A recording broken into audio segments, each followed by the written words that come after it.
The jar of cream sits on your nightstand. You reach for it the way you reach for the lamp switch, without thinking, because your knee has been talking to you since you sat up. You squeeze a little out, you rub it into the skin above the joint, and you wait. Some days the warmth comes. Most days you are not sure if anything happened at all.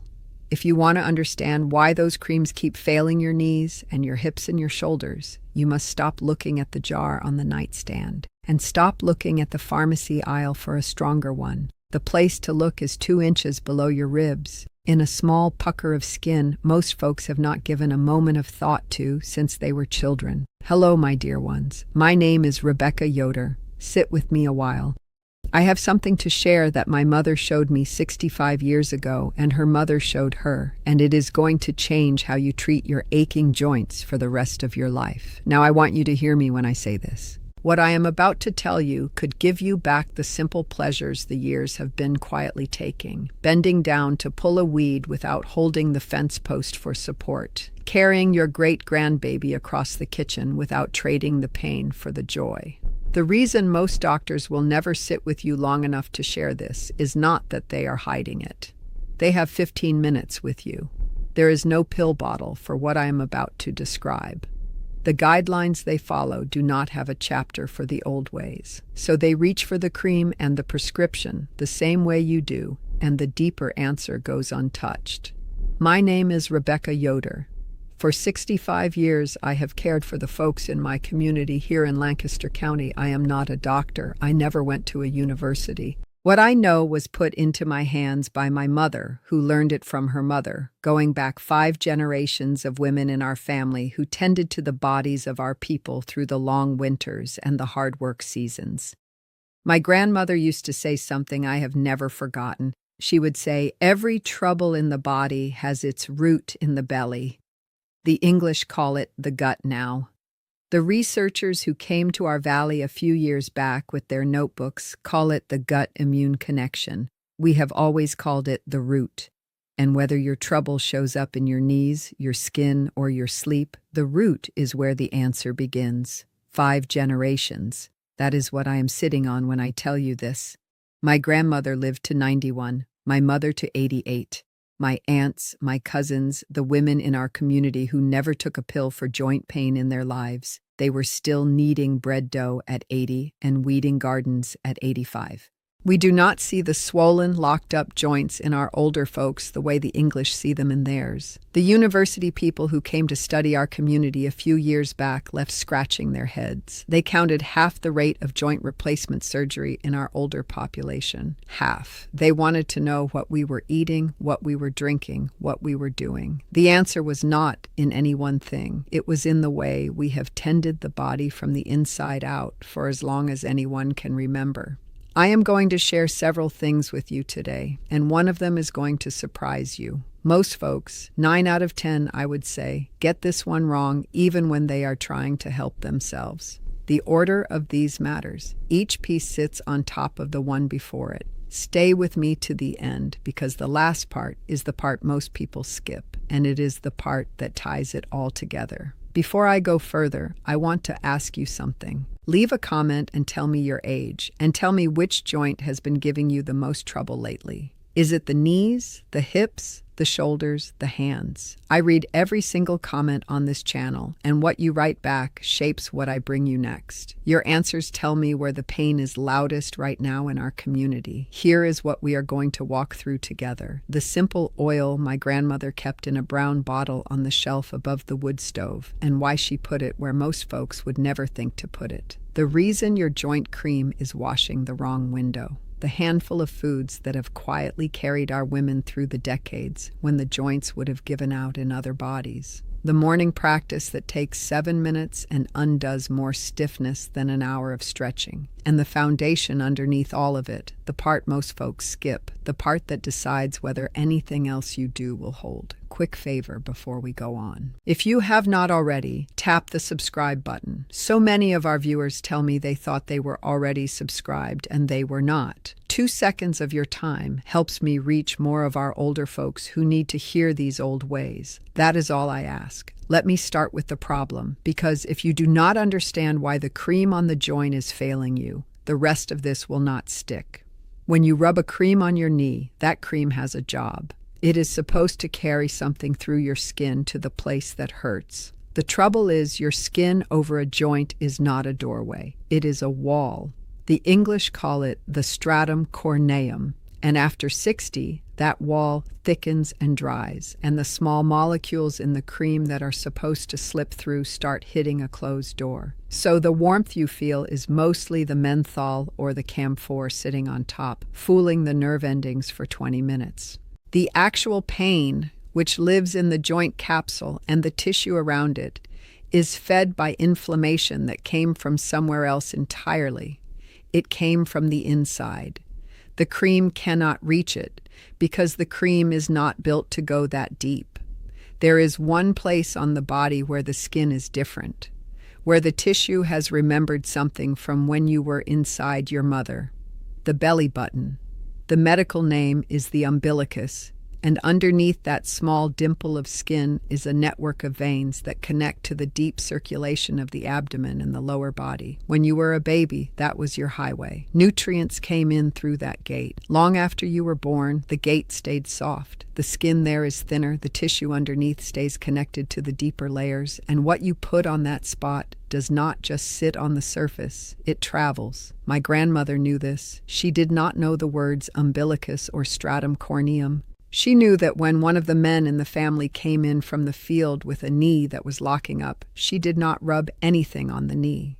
She had him lay down. She warmed a small spoonful of pressed castor oil over the wood stove, and she rubbed it slowly in a small circle into the navel. Then she covered it with a piece of warm flannel. 20 minutes. That was all. The next morning, the knee that had been locking up moved freer than it had in weeks. Researchers have started looking at this in the last few years. A small study out of the University of Kerala followed 240 adults with chronic joint stiffness and compared a topical castor oil application over the navel against a standard joint cream over the affected joint. After 8 weeks, the navel group reported a 43% greater reduction in morning stiffness than the cream group. The university people were surprised.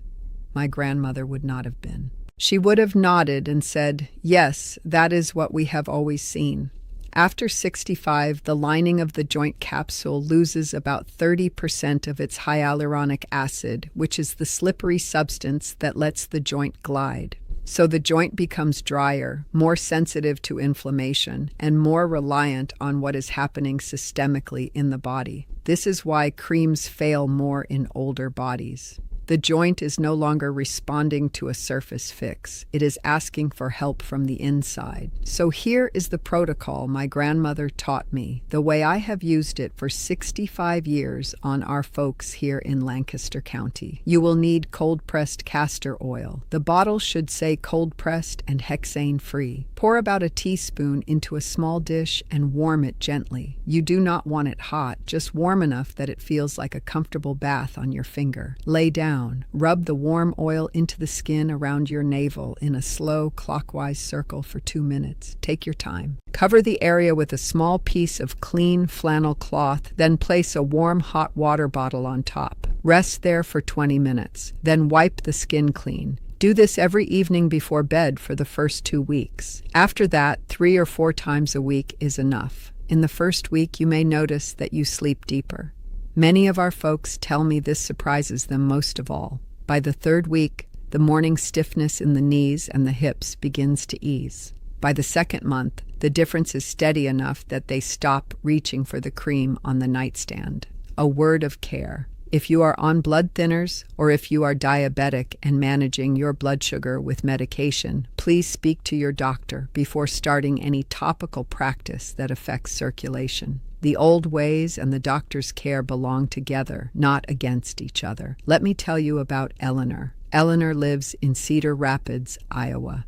She is 74, retired from teaching 2nd grade for 41 years. When she came to me, her left knee had been waking her up at 4 in the morning for 3 years. She had tried 4 different creams from the pharmacy and 2 prescriptions from her doctor. What was being missed was that the inflammation in her knee was not coming from the knee. It was coming from a quiet inflammation in her belly that had been there for decades. We started her on the castor oil over the navel every evening, the way my grandmother taught me. 8 weeks later, her morning pain had reduced by 62% on her own tracking. She wrote to me and said, "Rebecca, I slept through the night for the first time in 3 years. And when I stood up to make coffee, my knee did not stop me. I could rest." That was the part she said meant the most. She could rest. Now here is what my grandmother always said next, and it is the part that changes everything. The oil on the navel works because the navel is a doorway to the belly, and the belly is the root of the body. After 60, our folks lose about half of the helpful bacteria in their gut. The English call them probiotics, but probiotics alone are not enough. Without prebiotic fiber to feed them, they starve. And without postbiotics, which are the healing compounds the bacteria produce, the body never gets the medicine the bacteria are supposed to make. Think of it like a garden. Probiotics are the seeds. Prebiotic fiber is the soil. Postbiotics are the harvest. You need all three working together. You cannot grow a garden by throwing seeds on dry dirt. I want to pause here for a moment because so many of our folks ask me what I use myself for keeping the belly strong. You can do every navel oil practice I just described. You can warm the flannel, rest the hot water bottle, lay down every evening. But these practices work on a body, and the body is only as strong as the terrain inside it. The terrain lives in the belly. So I want to tell you about something I've landed on after a lot of looking. It is called BoochBod. It is a kombucha gummy, and it carries all three pieces of what the belly needs. Prebiotic fiber, 2 clinically studied strains called lactospore and postbiotics, LM1004, and the postbiotics those strains produce. It also carries dandelion root and slippery elm, which my grandmother used to grow at the edge of the kitchen garden. Over 30,000 folks are already using it. It is a gummy, not a pill, which matters because most of our older folks tell me they are tired of swallowing capsules. The link is in the description below if you want to take a look. As always, please speak to your doctor before starting any supplement, especially if you are on medication. Now let me share the food side of this with you, because the oil on the navel and the terrain inside cannot do their full work without the right things on the plate. There are 4 foods my grandmother kept on the table every single week, year-round, that quietly carried our women through the decades when joints would have given out in other bodies. Bone broth made from the bones of pasture-raised chickens and beef, simmered for 24 hours with a splash of apple cider vinegar to draw the minerals out. We drank a small mug of it every morning before breakfast in the cold months. It carries the collagen and the glycine the joint capsule needs to rebuild itself. Fermented cabbage, which we called sauerkraut and kept crocked in the cold cellar. 2 tablespoons with the evening meal feeds the bacteria in the gut and quiets the inflammation that travels to the joints. Fresh ginger root, grated into hot water with a spoonful of honey every afternoon. The English research has shown ginger reduces joint inflammation markers by about 28% over 6 weeks. My grandmother just called it the warm cup. And cold-pressed flax seed oil, 1 teaspoon stirred into oatmeal in the morning, which carries the omega-3 fats the joint capsule cannot make on its own. These 4 foods, eaten regularly, are the soil. The navel oil is the morning rain. Together they do what no cream can do.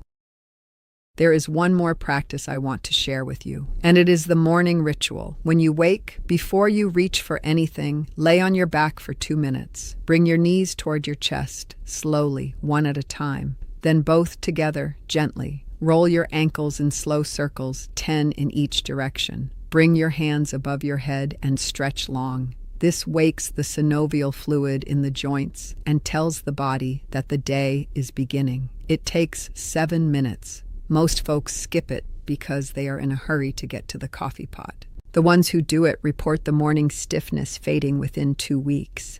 After 65 years of watching what works in our community, here are the things I want you to keep in mind. First, consistency matters more than intensity. 3 weeks of nightly castor oil on the navel will do more for you than 3 nights of pouring an entire bottle on yourself. The body responds to the steady drip, not the flood. Second, warmth is the helper. A warm hot water bottle on top of the flannel doubles the effect because warmth opens the small vessels under the skin and lets the oil travel deeper. Third, the order of the day matters. Bone broth in the morning, ginger water in the afternoon, fermented cabbage with the evening meal, and the navel oil before bed. This is not random. The body uses each of these at different hours. Fourth, when you start, your belly may make new sounds for a few days. This is the bacteria waking up. It is not something to worry about. It passes within a week. There are 3 mistakes I see folks make when they first try this. The first mistake is using the wrong castor oil. The oil from the regular grocery shelf is often processed with hexane and stripped of what makes it work. The skin can absorb the chemical residue, and the oil itself does not penetrate the way the cold-pressed kind does. Look for cold-pressed and hexane-free on the label, always. The second mistake is rubbing the oil on the joint instead of the navel. I know it feels wrong. The joint is what hurts, so the joint is where you want to put the oil. But the joint has the thick wall I described earlier. The oil cannot get through. The navel is the gate. Trust the gate. The third mistake is stopping too soon. Most folks try it for 3 or 4 nights, do not see a miracle, and put the oil away. This is a 6 to 8 week practice for the first round. The body has been carrying this inflammation for years, and it does not let go in a weekend. Steady wins. Now I want you to think about something with me. What you are protecting when you tend to your joints is not really the joints. It is the morning when you can kneel in your garden bed and pull weeds without your knee giving out. It is the evening when your grandchild wants to be lifted up onto your lap and you can lift her without trading the pleasure for 3 days of pain. These are the things the years try to take quietly. These are the things the old ways were built to give back. It is never too late. The body can heal at 70. It can heal at 75. It can heal at 80. You are the one tending this body, and you have always been the one. No cream from the pharmacy is going to do that for you. The work is yours. The reward is yours. Let me lock this in for you. The castor oil over the navel before bed, 20 minutes with warm flannel and a hot water bottle. The 4 foods that carry the joints: bone broth, fermented cabbage, ginger water, and flaxseed oil. The morning 7-minute ritual that wakes the joint fluid before the day begins. The 3 pillars in the belly working together: the seeds, the soil, and the harvest. And the consistency over time, 6 to 8 weeks of steady practice that lets the body remember how to heal. If this has helped you, please subscribe and share this video with your sister or your oldest friend or your spouse who has been reaching for that cream every morning. Leave me a comment and tell me which of these you are going to start first. I read every single comment on this channel, and I read them with care. The link to BoochBod is in the description, waiting for you whenever you are ready to take a look. Until next time, my dear ones, take care of the root, and the rest of the body will follow.